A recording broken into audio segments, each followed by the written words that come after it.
తలసరి ₹1000 గ్రాంట్ ఇవ్వటం.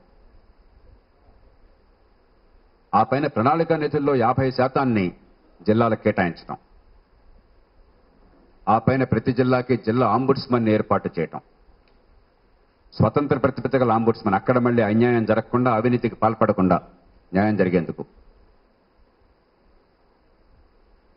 అభివృద్ధి మొత్తం హైదరాబాద్ నగరం చుట్టూ తిరగకుండా, ఈ సమస్య మొత్తం వెనకాలన్నటువంటి కీలకమైనటువంటి సంక్షోభం ఏంటంటే మొత్తం రాష్ట్రంలో వనరులు అభివృద్ధి అంతా హైదరాబాద్ చుట్టూ జరిగింది.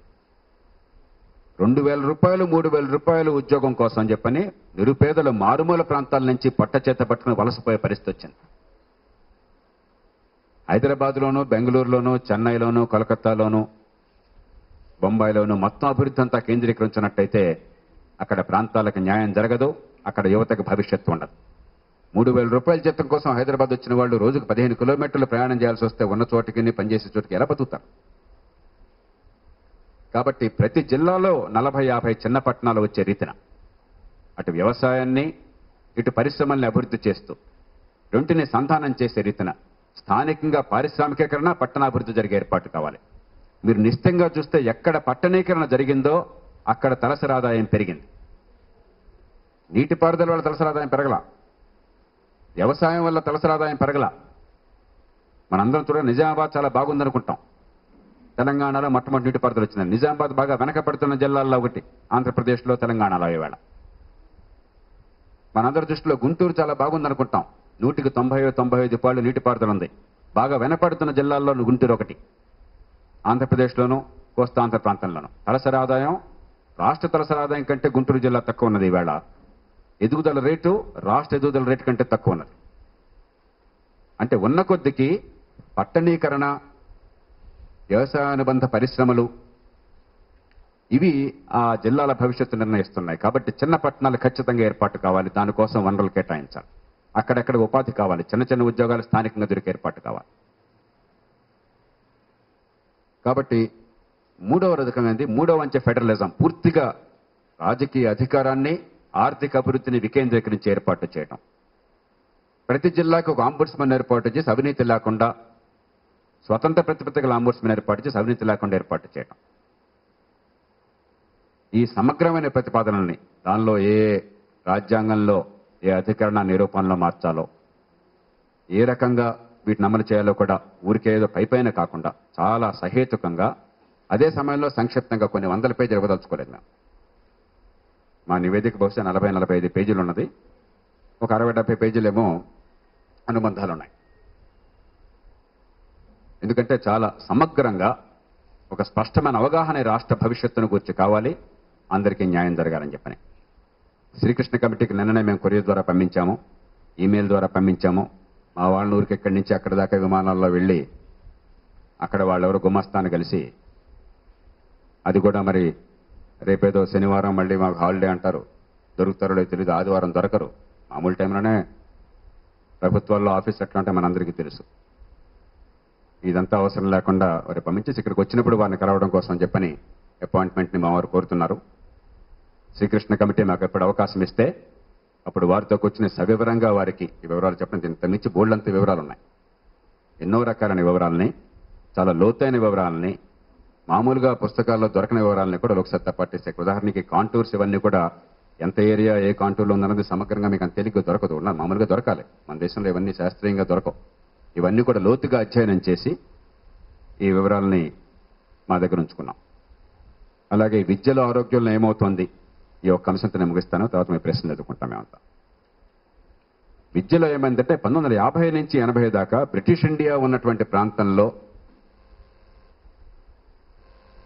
ఆనాటి నాయకత్వం జాతీయోద్యమంలో పాలు పంచుకున్న స్పృహ వల్ల, స్ఫూర్తి వల్ల విద్య మీద బాగా శ్రద్ధ పెట్టి ఆ ప్రాంతాల్లో స్కూళ్లని ప్రజల మద్దతుతో, ప్రజల డబ్బుతో ఏర్పాటు చేసి, ప్రభుత్వం డబ్బుతో జీతాలు ఇచ్చి ఒక విద్యను ఉద్యమంలాగా తీసుకొచ్చింది. తెలంగాణలో అది ఒక 20 ఏళ్ళు ఆలస్యంగా ప్రారంభమైంది. 1980 నుంచి ప్రారంభమైంది. కానీ దురదృష్టవశాన తెలంగాణలో మిగతా ప్రాంతాలతో సమంగా విద్యావకాశాలను పెంచిన స్కూళ్లు పెరిగినాయి, టీచర్లు పెరిగారు, డబ్బులు పెరిగినాయి, కేటాయింపులు పెరిగినాయి. కానీ 1980 కల్లా పాఠశాల విద్య ప్రభుత్వ రంగంలో దాదాపు నాశనం అయిపోయింది. మీలో చాలా మంది కుర్రవాళ్ళు కానీ పాత్రికేయులు పెద్దవాళ్ళని అడగండి, మీ తండ్రులను అడగండి, తల్లులను అడగండి, వారు చెప్తారు మీకేం జరిగిందో. ఆనాటికి ఇప్పటికి తేడా ఏంటో. డబ్బులైతే ఖర్చు పెడుతున్నాం, స్కూల్ బిల్డింగ్స్ కనిపిస్తున్నాయి, టీచర్లు కనిపిస్తున్నారు, కానీ విద్య మాత్రం నాశనం అయిపోయింది. ఆ 20 ఏళ్లు కీలకమైన దశలో విద్యా అవకాశాలు సమంగా లేకపోవడంతో తర్వాత విద్య అందినా కూడా అప్పుడు విద్య అందుకోలేని ప్రాంతాల్లో వెనకబడ్డతున్న భావన ఖచ్చితంగా ఉన్నది. దాని నుంచి బయటపడడం కోసం మౌలికమైన పోరాటం కావాలి. అందుకనే రైట్ టు ఎడ్యుకేషన్ యాక్ట్లో కేవలం డబ్బులు ఇస్తే చాలదు, స్కూల్ బిల్డింగ్ ఉంటే చాలదు, మౌలికమైన మార్పు కావాలి. లోక్సత్తా పోరాడుతోంది. ఊరుకోవటంలా దేశంలో చాలా మందితో కలిసి annual status of education report దాని దీనిలో పెట్టలా, ఇంకా ఎక్కువ అవుతుందని చెప్పని కమిటీ జరిగినప్పుడు అవి కూడా వివరాలు వరకు ఇస్తాం. అంటే విద్యలో అసలు ఏం జరుగుతోంది, ఏ మేరకు విద్య నిజంగా అందుతోంది పిల్లలకి, ముఖ్యంగా అది ప్రైవేట్ కానీ గవర్నమెంట్ కానీ అన్ని రకాలైన వాళ్ళు పిల్లలకి ఏ రకమైన విద్య అందుతోంది అన్న విషయం కూడా ప్రజలకు అర్థం కావాలి. అందకపోవటం వల్ల నష్టమేం జరుగుతోంది, అసమానత ఎలా పెరుగుతున్నాయి, అసమానత ఉందని చెప్పిన భావం ఎలా పెరుగుతుంది, ఆత్మన్యూనత ఎలా పెరుగుతోంది, ఆత్మగౌరవం అట్లా దెబ్బతింటోంది. ఇవన్నీ కూడా కమిటీకి అర్థం కావాలి, దేశానికి అర్థం కావాలి. ఇది ఒక తెలంగాణ ప్రాంతమే కాదు, ఆంధ్రప్రదేశ్గా దేశం మొత్తంలో కూడా ఇలాంటి సమస్యలు కోకొల్లలుగా ఉన్నాయి. అంచేత శ్రీకృష్ణ కమిటీని మేము కోరడం జరుగుతుంది. వారు ఎప్పుడు సమయం ఇస్తే అప్పుడు వారితో కూర్చుని వివరాలని, పరిష్కారాలను వారి ముందు పెట్టడం. ఈ రాష్ట్రంలో హేతుబద్ధమైన పరిష్కారాల కోసం లోక్సత్తా ఇప్పటికే పోరాటం ప్రారంభించింది. ఇంతకుముందే మనం చేశాను 14F. దాన్ని నిర్మూలించడంలో లోక్సత్తా కీలక పాత్ర వహిస్తుంది. అలాగే స్వతంత్ర ప్రతిపత్తుల యంత్రాంగాన్ని ఏర్పాటు చేయడం లోక్సత్తా కీలక పాత్ర వహిస్తుంది. కాబట్టి ఒక రాష్ట్రం ఏర్పాటు కావాలన్నా లేదా అది జాతీయ స్థాయిలో దేశ అవసరాలు, దేశ సమగ్రత దృష్టిలో ఉంచుకుని, ఎందుకంటే ఒక రాష్ట్రంలో మీరు ఏం చేసినా దేశం మొత్తానికి రేపొద్దునది ప్రెసిడెంట్ అవుతుంది, అది మార్గదర్శకం అవుతుంది. అయితే ఈ రాష్ట్రానికి మాత్రమే చేశామనేది జాతీయ స్థాయిలో సాధ్యం కాదు. భాషా ప్రయుక్త రాష్ట్రాలు ఉండవలన లేదా ఇప్పటిదాకా హిందీ మాట్లాడే రాష్ట్రాలు తప్ప హిందీయేతర ప్రతి భాషకి ఒక భాషకు ఒక రాష్ట్రం ఉన్నది. దాన్ని ఈవేళ ఏ కారణమైనా సరే సబబైన కారణాల వల్ల దానిలో మార్పు తేదలుచుకుంటే దేశం మొత్తంలో కాలక్రమేణా మార్పు వస్తుంది. దానికి భారతదేశం ఏ మేరకు సిద్ధపడినది, పర్యవసానాలు ఏంటో ఆలోచించాలి.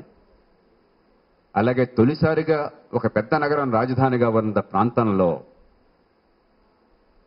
మేము విడిపోవాలని చెప్పిన కోరికలు తలెత్తున్నాయి. కాబట్టి ఈ నగరాల పాత్ర ఏమిటి భారతదేశ భవిష్యత్తులో?